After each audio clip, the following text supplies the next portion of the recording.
Johnson.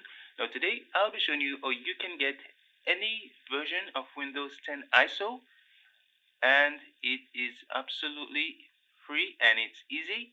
And what you would do, guys, is actually type in Windows 10 download, and you'd go to the first option that says Windows 10 this image ISO file.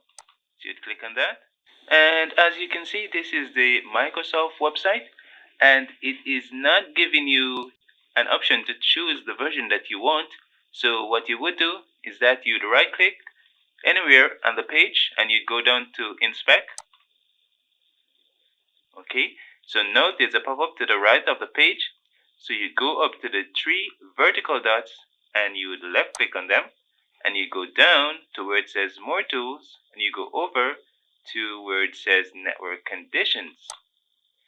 Okay, and under network conditions, you would see this option and you'd see use browser default. You'd untick that box. It then gives you an access to this box, which you would be set to custom. You'd go down to where it says Safari and you'd click on this option that says iPhone iOS 13.2. You'd select that, and then you'd refresh your page. And after the page refreshes, as you can see, it is now giving you an option to select the edition that you actually want.